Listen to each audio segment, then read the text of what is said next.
Good evening, I'm Amirul Aiman. Our top stories for tonight. Famine has officially been declared in Gaza, and United States has announced a new round of sanctions against Iran aimed at disrupting its oil exports.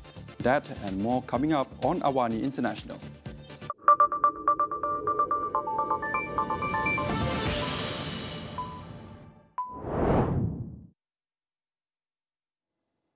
A UN-backed group confirms that Gaza City and surrounding areas are officially suffering from famine, and it will likely spread. The Integrated Food Security Phase Classification, or IPC, warned that more than 500,000 Palestinians are facing starvation, destitution and death, and similar conditions could spread to Deir al-Balah and Khan Yunis by the end of September.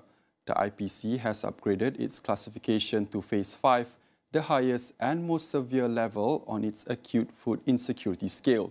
According to the report, 1.9 million people, or 90% of the population, have been displaced multiple times since the start of the conflict. However, Israel's foreign ministry rejected the findings, claiming the report is based on Hamas lies.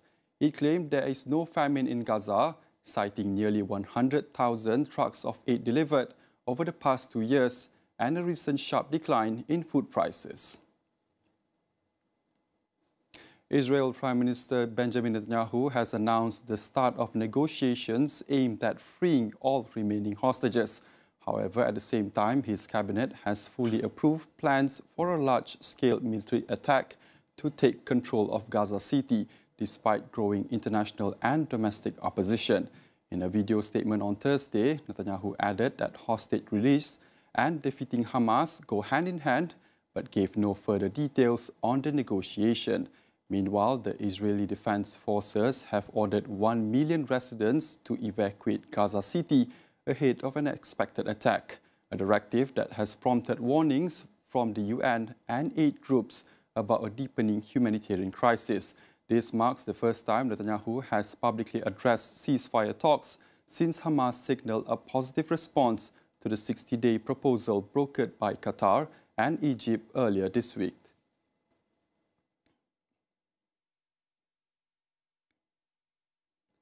The Trump administration has announced a new round of sanctions against Iran aimed at disrupting its oil exports. The U.S. Treasury Department says that the measures target 13 entities based in Hong Kong, the UAE, and China, among others.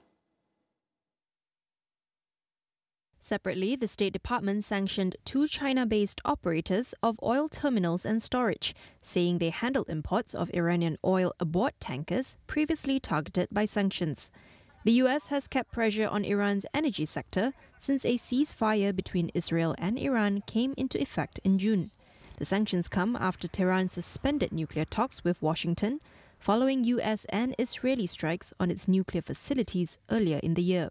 On Wednesday, Iran's top diplomat said the moment for effective nuclear talks has not yet arrived, but insisted that the country would not completely cut off cooperation with the UN nuclear watchdog. We have more after the break. Stay tuned.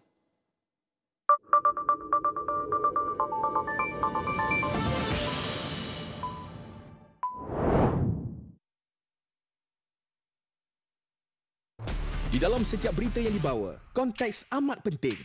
Kami sentiasa membawakan yang tergempar dan terkini. Pastikan Astro AWANI menjadi pilihan anda, tidak kira di mana sahaja anda berada.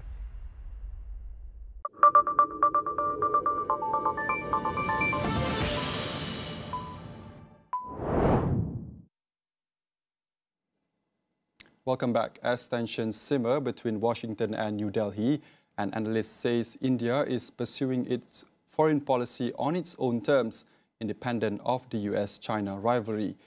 Dr. Yanita Mina Lewis of ISIS Malaysia adds that contrary to perceptions, New Delhi sees US policy shifts as neither urgent nor a cause for immediate recalibration. So recalibrate here would mean that India sees this current situation as an acute and urgent challenge.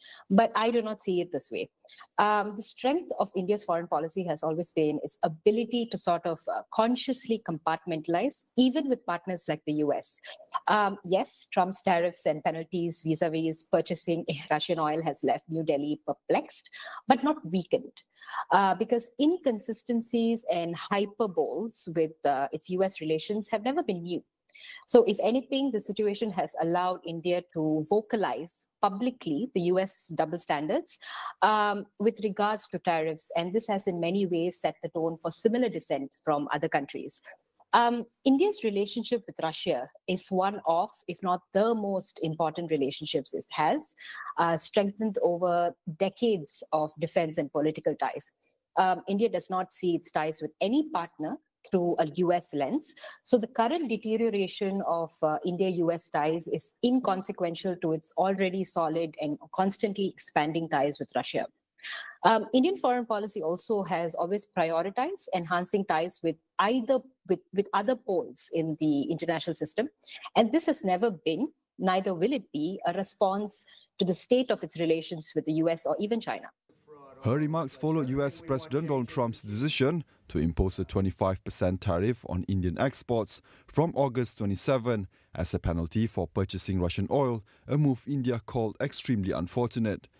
At the same time, India and China agreed to resume direct flights and expand trade and investment to rebuild ties strained by the 2020 border clash.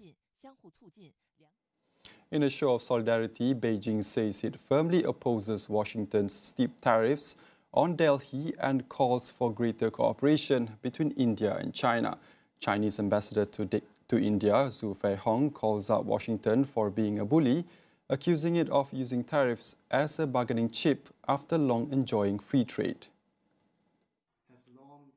Delhi's rising imports of cheap Russian crude since the Ukraine war have strained ties with Washington and stalled trade talks. Earlier this month, Trump imposed a 25% penalty on India on top of existing 25% tariffs for buying oil and weapons from Russia. India has defended the purchases, saying it must secure the lowest cost energy to shield millions from rising prices. Amid shaky US ties, Delhi appears to be warming relations with Beijing. Earlier this week, Chinese Foreign Minister Wang Yi visited Delhi, urging both nations to see each other as partners, not adversaries or threats. Prime Minister Narendra Modi is also expected to meet President Xi Jinping at the Shanghai Cooperation Organization Summit in China late August.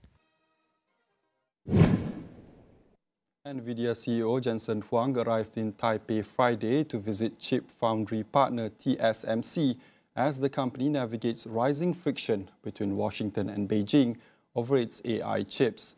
The visit comes as Nvidia reportedly asked some of its suppliers to stop work on the H20 chip, following Chinese authorities cautioned over potential security risks. Nvidia's position in China has become a headache for Huang. The company created the H20, a special, less advanced chip for the Chinese market.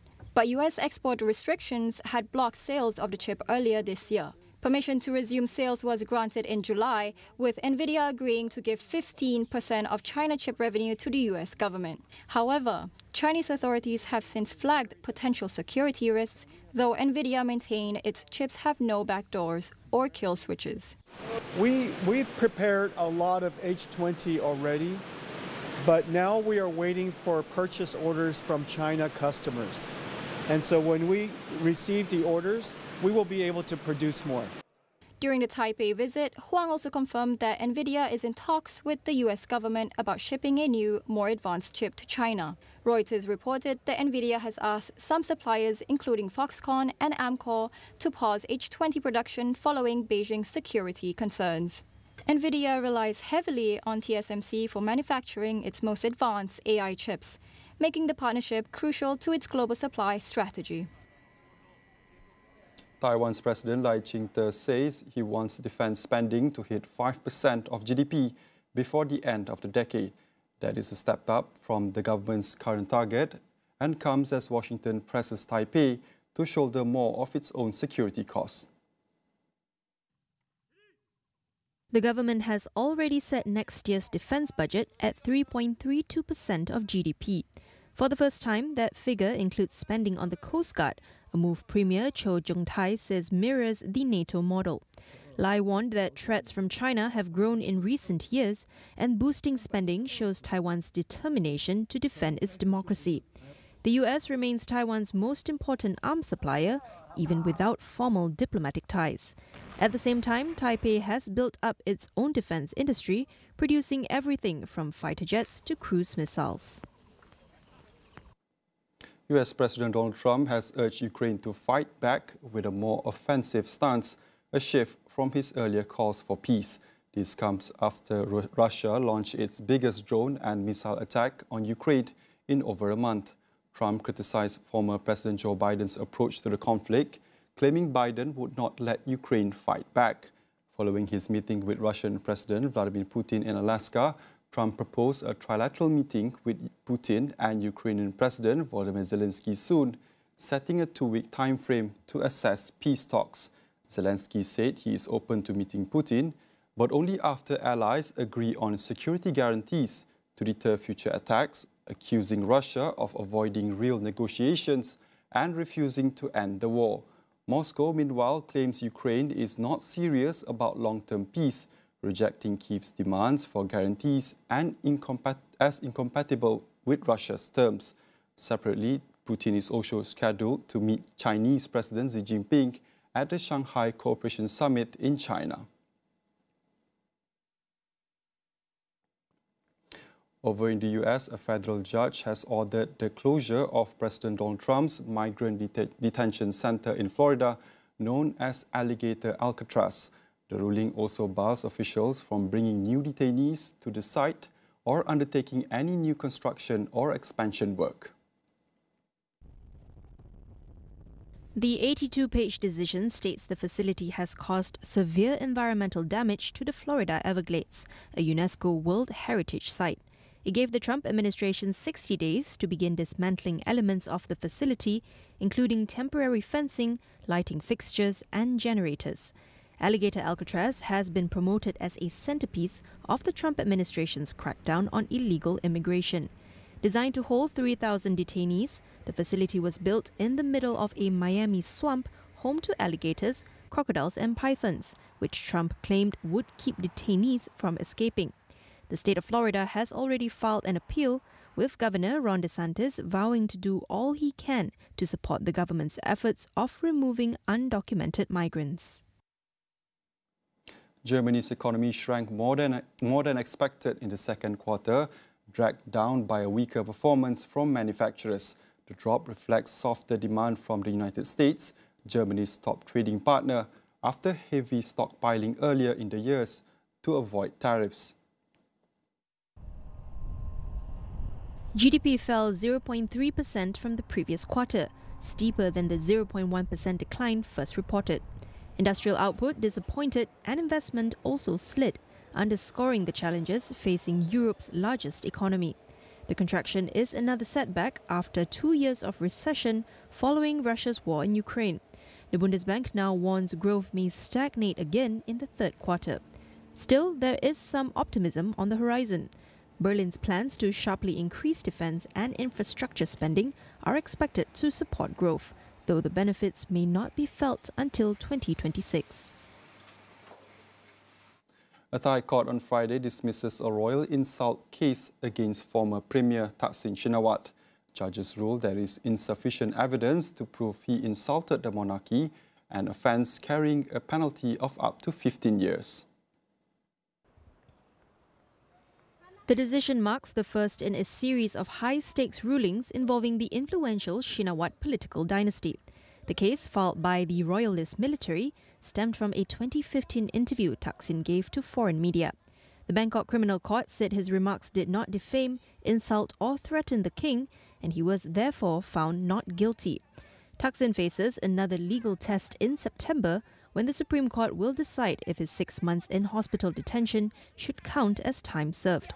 Next week, another key ruling will focus on his daughter, Prime Minister Paetongtarn Shinawatra, who faces possible dismissal over alleged ethics violations linked to a leaked conversation with Cambodia's former leader. That report wraps up AWANI International tonight. Stay tuned for our reports on the rivalries, strategies and the shifts behind the power affairs driving the new global order. Visit international.astroawani.com for more. Be sure to follow our social media accounts. I'm Amirul Aiman. Thank you for watching. Good night.